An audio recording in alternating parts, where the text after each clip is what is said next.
I remember a few years ago, I was in Australia and spoke at an event with some very, very successful entrepreneurs, and they took me out to dinner afterwards, and there was 4 guys and 2 ladies and 2 wives. And I asked them, I think it was like 12:30 in the morning, I asked just everyone at the table, what's your purpose in life? Nobody could answer. 2 people said, I don't know. 2 guys rambled on for 5 minutes, which meant they had no idea. One lady had no, one of the wives said, I don't know. The other wife started talking, and then she broke down and attacked her husband. Simple question, what's your purpose in life? No idea. What color is your tie, Brian? I think it's red. It's red, right? I mean, not very difficult to answer. But people don't know because they never spend any time with themselves. I always say, people make time for everything and everyone else in their life, but they never make time for themselves.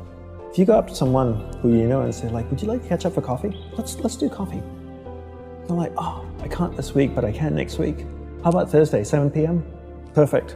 I'll see you at this place. When was the last time someone is willing to take time out of their life to spend time with themselves? So if I wanted to get to know you, and we've had one dinner and had a great conversation, we're spending time here.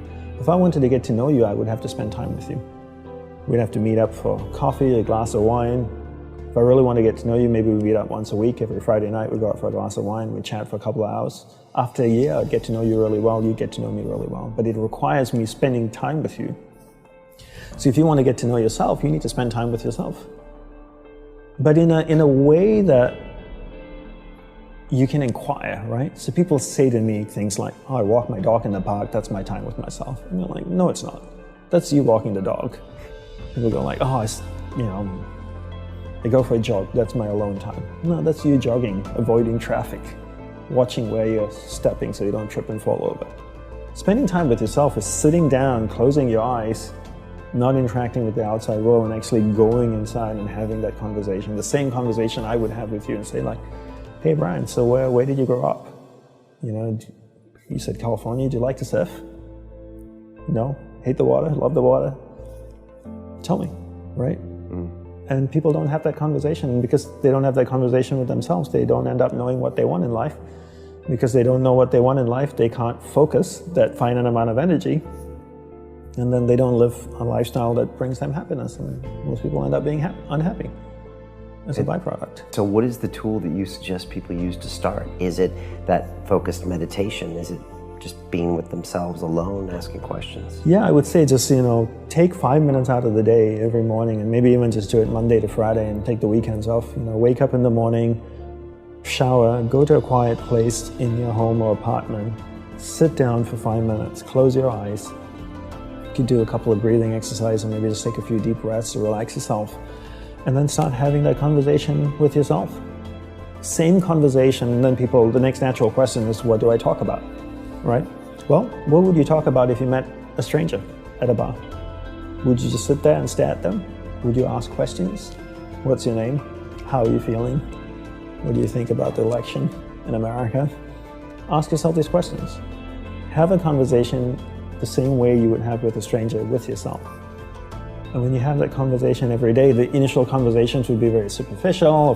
How I'm feeling today, I'm hungry, didn't like the show we watched last night. And then after a week, we're not going to be talking about that. If we met once a week for 6 months, by month 3 or month 4, our conversations would be so much deeper, right? We'd be talking about much more personal stuff. And then you'd really get to know yourself. Right, and you're diving deep and just trying to find out what you really want, what motivates you. Right. Who you are, how you're treating the people you love. Exactly. How you're treating yourself. Right. And that conversation doesn't happen on day 1. Sometimes it does, but most of the time it doesn't. It comes after the 5th or 6th or 7th conversation, when you feel comfortable, when you can trust the other person with more deeper personal stuff. In the same way, you have to trust yourself too. Yeah, once you close your eyes and go inside of you, you realize that you're going to see things that you love and things that you don't love, and you have to be prepared for that. And most people can't handle that. They can close their eyes and go in and see all the things they love about themselves, but the things that are unpleasant makes them open their eyes and go, this is absolutely useless. I could definitely use my time in much more productive ways. And then they get up and they leave. That's the reaction when they kind of see something they don't want to engage with. Okay. Why am I sitting here? It's an absolute waste of time. I got a to-do list. I can go get things done. This is just a waste of time. And temporary temporarily feel better or feel like you accomplished a goal or something, when in fact you still don't know why you're here, what your purpose is, etc. Exactly. So in the same way, like you get to know someone you love, right?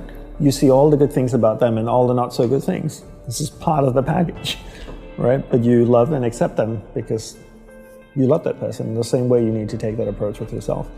But you can't know what you want until you spend time with yourself.